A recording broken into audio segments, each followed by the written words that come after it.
Hello दोस्तों, good morning. मैं Sunil Kumar, IBT रावर्सगंज में आपका स्वागत है। तो दोस्तों देखिए, आप लोग के एनटीपीसी रेलवे के एग्ज़ाम की डेट पास में आ गई है।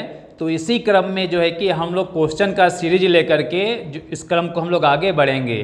तो देखिए, चूँकि एग्ज़ाम नज़दीक है, आपको अधिक से अधिक पढ़ना है। आप घर पर भी पढ़ सकते हैं और जो है कि यहाँ पे जो है क्वेश्चन के माध्यम से जो अच्छे क्वेश्चन आपके हैं उनको यहाँ पे जो है कि सॉल्व कराएंगे, साथ में जो है कि व्याख्या के साथ जो है कि उसका एक्सप्लेनेशन भी किया जाएगा। ठीक है, तो आइए जो है कि हम लोग क्वेश्चन शुरू करते हैं। और जो है कि आपके स्क्रीन पे दिख रहा होगा, क्वेश्चन नंबर 1 में आपसे पूछा हुआ है कि सबसे पुराना वेद कौन सा है।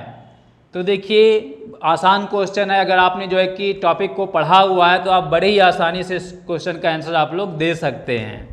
तो चलिए, मैं आपको जो है कि 5 सेकंड का टाइम देता हूं। उसके बाद जो है कि उम्मीद करते हैं कि आप लोग जो है कि इसका आंसर बड़ी आसानी से दे देंगे। ठीक है, तो देखिए, आपसे पूछा हुआ है कि सबसे पुराना वेद आपका कौन सा है।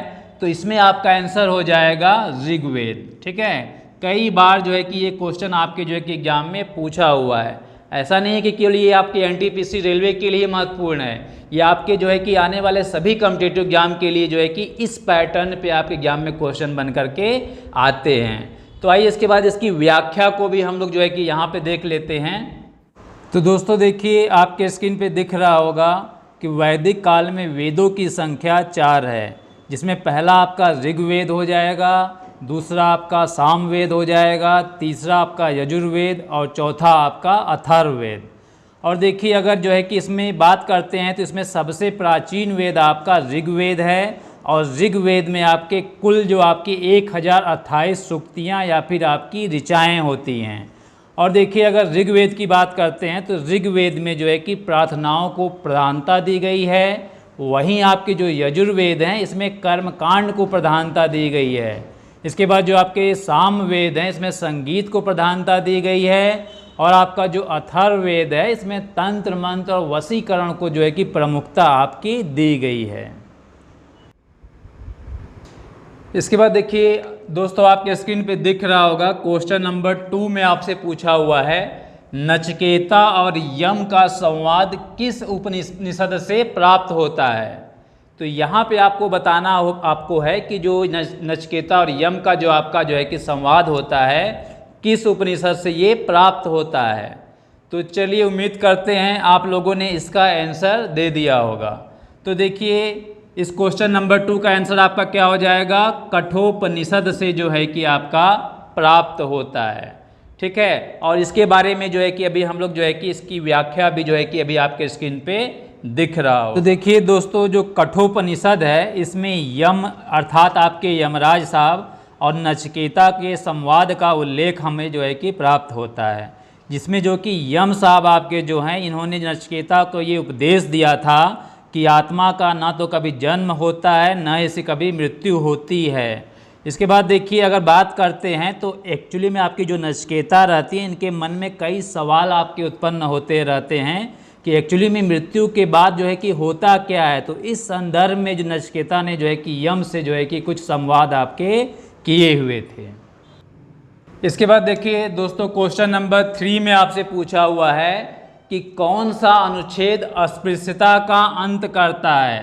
तो देखिए, यहाँ अस्पृश्यता का आपका अर्थ होता है अनटचेबिलिटी, इसे जो है कि छुआछूत के नाम से भी आपका जाना जाता है। ठीक है, तो देखिए आपके ऑप्शन में दिया हुआ है, ऑप्शन ए में आपको दिया हुआ है आर्टिकल 14, ऑप्शन बी में आपको दिया हुआ है आर्टिकल 15 और सी में आपको दिया हुआ है अनुच्छेद 16 और डी में आपको दिया हुआ है आर्टिकल आपका 17।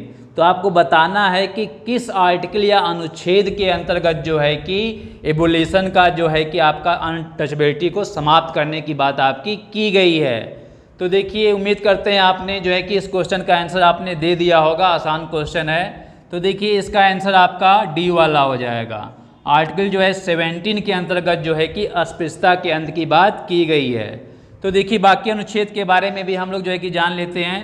तो देखिए, 14 में आपका क्या है, विधि के समझ समता की बात की गई है। 15 में आपका क्या है, तो इसमें जो है कि भेदभाव डिस्क्रिमिनेशन को यहाँ पे समाप्त करने की बात की गई है, चाहे आपका लिंग के आधार पे हो, चाहे जाति के आधार पे हो। और देखिए, आर्टिकल 16 में क्या कहा गया है तो इसमें जो है कि सरकारी नियोजन में जो है कि आपको समान रूप से अवसर देने की बात की जाती है। और 17 में जैसा कि आपने अभी देखा है, यहाँ पे अनटचेबिलिटी को जो है कि आपका इसका एबोलेशन करने की बात की जाती है। और देखिए अगर एक्चुअली में बात करते हैं तो ये सारी चीज़ें आपकी जो है कि फंडामेंटल राइट्स के अंतर्गत आपकी आती हैं, जिसे हम लोग मूल अधिकार के नाम से जानते हैं। इसके बारे में बहुत सारे कॉन्सेप्ट आपके हैं, तो इसके पिछले वीडियो में भी मैंने सारी चीज़ें आपको डिटेल से डिस्कस की हुई हैं। तो ये सारी चीज़ें जो है कि आपको स्क्रीन पर भी अभी दिख जाएंगी। तो देखिए दोस्तों, अनुच्छेद 17 में आपका जो है कि अस्पृश्यता या छुआछूत के अंत से आपका संबंधित है। और एक्चुअली में बात करते हैं तो ये आपके भारतीय संविधान में मूल अधिकार या फंडामेंटल राइट से आपका ये संबंधित होता है। और देखिए अगर मूल अधिकार की बात करते हैं तो इसे आपका यूएसए के संविधान से लिया गया है। और अगर फंडामेंटल राइट्स की बात करते हैं तो वर्तमान समय में इसकी संख्या आपकी 6 है। पहले इसकी संख्या आपकी 7 थी, लेकिन प्रेजेंट टाइम में आपकी जो है कि ये 6 है। और इन्हें देखिए किस अनुच्छेद के अंतर्गत रखा गया है, तो ये आपके जो है कि आर्टिकल 12 से लेकर के 35 के अंतर्गत इसे आपका सम्मिलित किया जाता है। ये सारी चीज़ें बहुत ही आपकी महत्वपूर्ण हैं और आपके कॉम्पिटिटिव एग्जाम में पूछे गए हैं। देखिए दोस्तों, क्वेश्चन नंबर 4 में आपसे पूछा हुआ है कि भारतीय संसद में निम्न में से कौन आपके सम्मिलित होते हैं। ठीक है, तो देखिए यहाँ पे आपको बताना है जो आपकी इंडियन पार्लियामेंट आपकी है ये किससे आपका मिल करके बनी होती है। तो देखिए आपको ऑप्शन दिया हुआ है कि राष्ट्रपति, लोकसभा और विधानसभा। और बी में आपको दिया हुआ है विधानसभा, विधान परिषद और राज्यपाल। और सी में आपको दिया हुआ है लोकसभा, राज्यसभा और राष्ट्रपति। और डी में आपको दिया हुआ है लोकसभा, राज्यसभा और प्रधानमंत्री। तो देखिए उम्मीद करते हैं कि आपने जो है कि इसका आंसर जो है कि बड़ी आसानी से दे दिया होगा।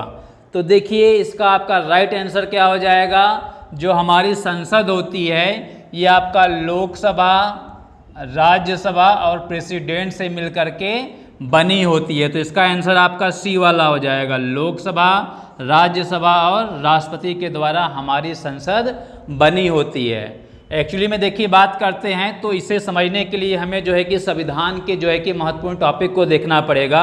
और यहाँ पे अगर जो है कि हम लोग जो है कि संघ की शासन व्यवस्था के बारे में जो है कि अगर जानना चाहते हैं तो जो आपकी संघ की शासन व्यवस्था होती है इसे हम लोग 3 भागों में बांट करके देख सकते हैं। आपकी विधायिका होती है, आपकी कार्यपालिका होती है और आपकी न्यायपालिका होती है। विधायिका का कार्य क्या होता है, विधायिका का जो कार्य होता है ये विधि के निर्माण करने का कार्य होता है। ये लॉ मेकिंग प्रोसेस की प्रक्रिया में आपकी जो है कि विधायिका एक्टिव रहती है।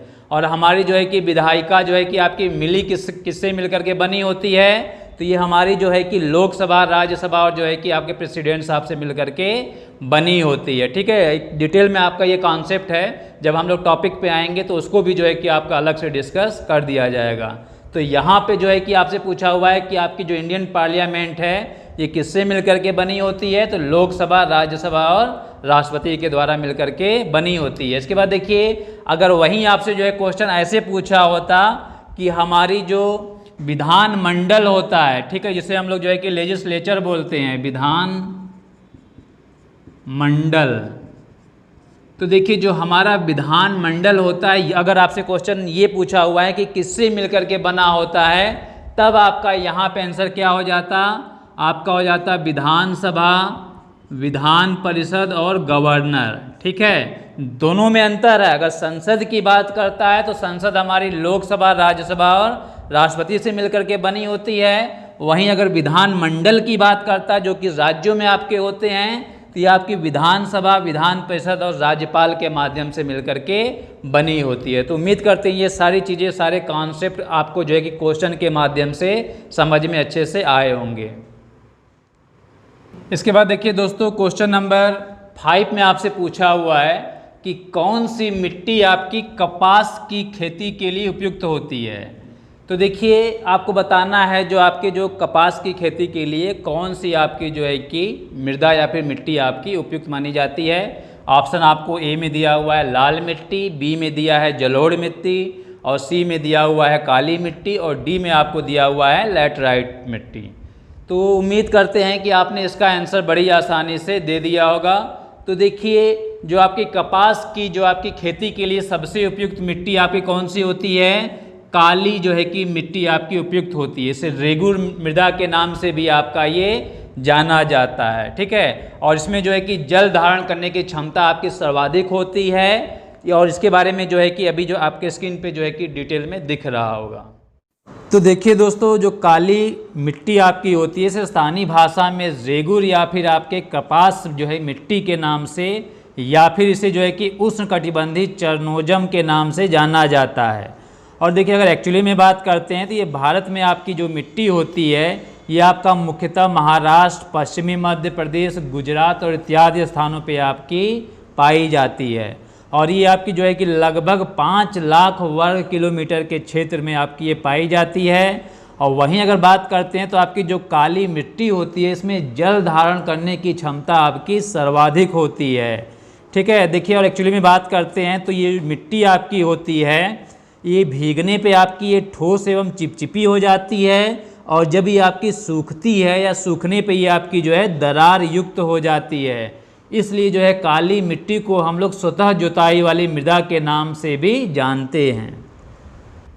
इसके बाद देखिए दोस्तों, क्वेश्चन नंबर 6 में आपसे पूछा हुआ है कि नागार्जुन सागर परियोजना आपकी किस नदी पर स्थित है। आपको यहाँ पे रिवर का नाम बताना है जहाँ पे आपकी जो है कि नागार्जुन सागर प्रोजेक्ट को जो है कि आपका स्थापित किया गया है, ठीक है। तो देखिए ऑप्शन ए में आपको दिया हुआ है गोदावरी नदी, बी में आपको दिया हुआ है भीमा नदी, और सी में आपको दिया हुआ है भद्रा, और डी में आपको दिया हुआ है कृष्णा नदी।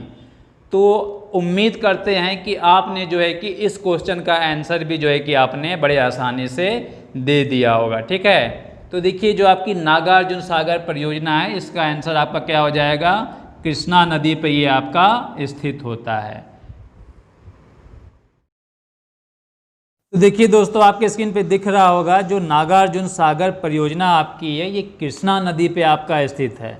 और एक्चुअली में बात करते हैं तो ये वर्तमान समय में आपके आंध्र प्रदेश और जो नवगठित आपके राज्य तेलंगाना है इन दोनों राज्य की सीमाओं में ये आपका ये विस्तारित होती है। और देखिए इस परियोजना में से आपका जो है कि 8.67 लाख हेक्टेयर भूमि पे जो है सिंचाई की जाती है, और आपके जो है कि 210 मेगावाट विद्युत का जो है कि उत्पादन किया जाता है। इसके बाद देखिए दोस्तों, क्वेश्चन नंबर 7 में आपसे पूछा हुआ है कि भारत में सबसे पहले रेल मार्ग तैयार हुआ था। आपको यहाँ पे बताना है कि सबसे पहले आपका जो रेल मार्ग जो तैयार हुआ था ये किस ईयर में आपका हुआ था। तो देखिए आपके स्क्रीन पे दिख रहा होगा, ऑप्शन नंबर ए में आपसे पूछा हुआ है 1853 ईस्वी में, और बी में आपको दिया हुआ है 1854 ईस्वी में, और सी में आपको दिया हुआ है 1855 ईस्वी में, और डी में आपको दिया हुआ है 1859 ईस्वी में। तो दोस्तों देखिए इसका आंसर आपका क्या हो जाएगा, कब आपका सबसे पहले जो है कि रेल मार्ग तैयार हुआ था। तो देखिए इसका आंसर आपका ए वाला हो जाएगा, 1853 ईस्वी में जो है कि आपका सबसे पहले रेल मार्ग को तैयार किया गया था। तो देखिए दोस्तों, आपके स्क्रीन पे दिख रहा होगा जो लाल डलहौजी साहब के जो शासन काल में सर्वप्रथम 1853 ईस्वी में आपकी रेलगाड़ी जो है कि बन करके आपका तैयार हुआ था, जिस पे जो है कि 16 अप्रैल 1853 ईस्वी को मुंबई से ठाणे के मध्य आपकी जो है कि ट्रेन चलाई गई थी, जिसमें लगभग आपके जो है कि 34 किलोमीटर की ये दूरी आपकी तय की गई थी, और 14 आपके जो है कि सवारी डिब्बों के साथ इसे जो है कि पूरा आपका किया गया था।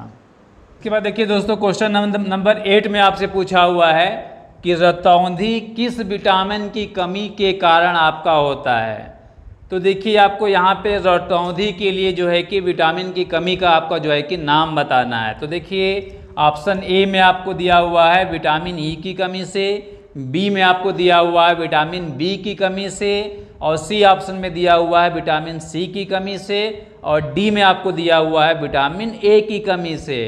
तो देखिए आसान क्वेश्चन है, उम्मीद करते हैं कि आप में से जो है कि आधे से अधिक लोगों ने इसका आंसर दे दिया होगा। तो देखिए इसका आपका सही आंसर क्या हो जाएगा, किस विटामिन की कमी से, तो विटामिन ए की कमी से आपका जो है कि रतौंधी जो है कि रोग आपका जो है कि हो जाता है। इसकी व्याख्या जो है कि अभी आपको स्क्रीन पे दिख रही होगी।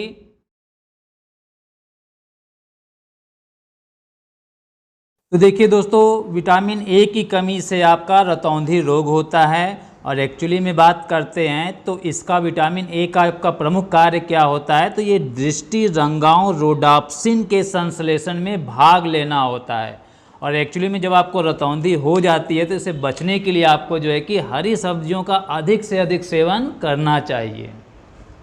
इसके बाद देखिए दोस्तों, क्वेश्चन नंबर 9 में आपसे पूछा हुआ है कि रेशम कीट पालन को कहते हैं। तो देखिए ऑप्शन नंबर ए में आपको दिया हुआ है एपीक कल्चर, ऑप्शन बी में आपको दिया हुआ है हार्टिकल्चर, ऑप्शन सी में आपको दिया हुआ है सेरीकल्चर और ऑप्शन डी में आपको फ्लोरिकल्चर। तो आपको बताना है कि रेशम कीट पालन जो है कि निम्न में से किसके अंतर्गत आपका ये आता है। तो देखिए इसका आंसर आपका क्या हो जाएगा, रेशम कीट जो आपका पालन होता है ये सेरीकल्चर के अंतर्गत आपका आता है। इसके बाद देखिए अगर बात करते हैं तो देखिए एपीक कल्चर के अंतर्गत जो है कि मधुमक्खी पालन को किया जाता है। और इसके बाद देखिए जो आपका हार्टिकल्चर है इसके अंतर्गत आपके जो है कि पुष्प हो गए या फिर पुष्प आपके हो गए, आपके जो है कि पेड़ पौधों को सम्मिलित किया जाता है।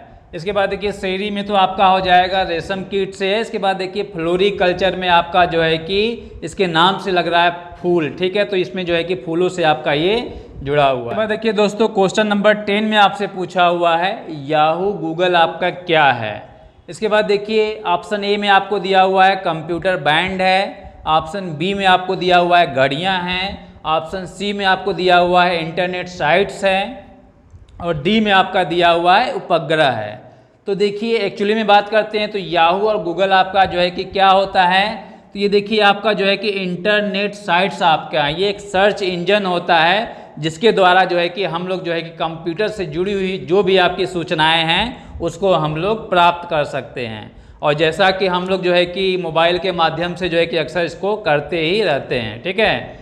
तो चलिए देखिए, उम्मीद करते हैं ये सारी चीज़ें आपके जो है कि एनटीपीसी रेलवे और अन्य एग्जाम के लिए भी काफ़ी महत्वपूर्ण आपकी हैं। तो इसी पैटर्न और इसी टाइप पे जो आपके कॉम्पिटिटिव एग्जाम में क्वेश्चन पूछे जाते हैं, इन्हीं की सीरीज को जो है कि हम लोग जो है कि क्रम वाइज जो है कि आगे लेकर के चलते रहेंगे और आपके लिए नए नए क्वेश्चन जो है कि जो मोस्ट इम्पॉर्टेंट आपके लिए हैं आपको लेकर के आते रहेंगे। तो आज देखिए डे आपका पहला था, आज पहला दिन आपका इसका था और जो है कि इसी क्रम में जो है कि हम लोग पुनः आपका आगे जो है कि चलते रहेंगे और इससे जुड़ी हुई जितनी भी आपकी तैयारी के लिए आपके जो है कि कॉम्पिटिटिव मटेरियल्स की जरूरत होती है सारी चीज़ें आपको यहाँ पे उपलब्ध कराई जाएंगी। तब तक के लिए जो है कि आपको वीडियो अच्छा लगा होगा, अगर अच्छा लगा होगा तो आप लोग जो है कि IBT रावर्ट्सगंज को लाइक सब्सक्राइब और शेयर करना ना भूलें। और तैयारी के लिए आप लोग जो है कि रेडी हो जाइए क्योंकि आने वाले जो है कि NTPC एग्जाम के लिए अब समय नहीं बचा हुआ है। तो अगर अभी से आप लोग लगेंगे तो जो है कि आने वाले जो है कि बहुत ही जो है कि अच्छी तैयारी आपके अच्छे समय में कंप्लीट हो जाएगी। फिर मिलते हैं एक नए वीडियो में, तब तक के लिए थैंक यू।